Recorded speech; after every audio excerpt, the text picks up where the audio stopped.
very strong area we live in, and we still to this day have a political storm here, and we still have fighting between our communities. There's a handful of people that have come in and taken away a simple Fifth Amendment right, which is the right to find out what's going on with your government and to have laws that are not ambiguous.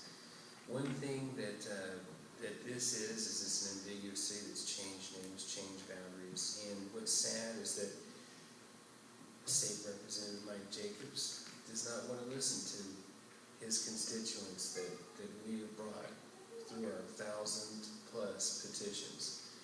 And I want to thank Elena Parent, who explains, State Representative Elena Parent is also a wonderful politician that is against the new city of Ashford, and she says, as it stands now, a small group of private citizens can raise money and draw whatever boundaries for a city they choose, as long as they can get it through the General Assembly to a referendum that only people within the new city are eligible to vote on.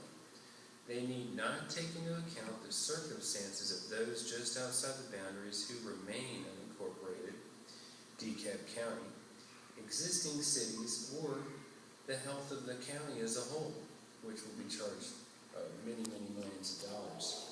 In fact, there is nothing prohibiting them from grabbing commercial areas and leaving out adjacent neighborhoods, a scenario that has been seen during discussions for both Dunwoody and Brookheaven Ashford, this proposed city.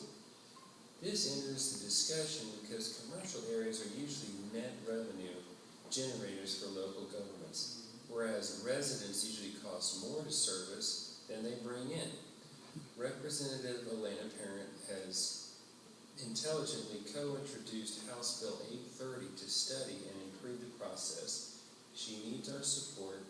Anyone you know, please email State Representative Elena Parent. You can see our information at ashfordneighbors.org, but also one thing that's interesting is that we have a large amount of people that are mailing the signatures that are for the city.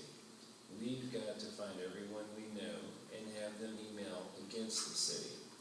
What we're hoping to do is find the ability to get as much support of the people to get more democracy, because this is dangerous for the public. When we have so much less police, that we are going to be bankrupt if we have to get more. If there is speak of Plaza Fiesta getting taken out, then how on earth are we supposed to find the ability to cover ourselves with the gang violence of Buford Highway? Gangs are at the highest concentration in Buford Highway, and second is Chamblee. And we all know that Chamblee's taxes are up, and they're going to continue. What we hope to show the people of this area is find a way to improve our local area, such as a new city of DeKalb County, where our commissioners and mayor, our CEO, are the new mayor of the city. We're looking for alternatives, because there are alternatives. When we have our people together working so well, the DeKalb County reduced crime 33%, and Dunwoody, where their police force is so lacking, they're needing to double up. They're needing 2,700,000 something to get enough police.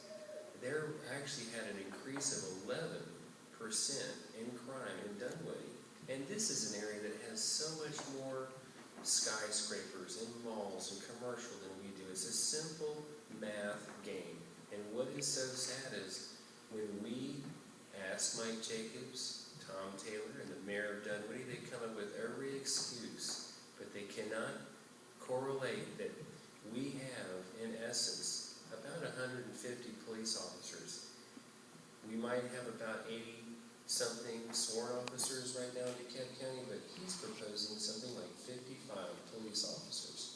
But what he's not taking into account is that we have the gangs, the drugs, the vice, and the SWAT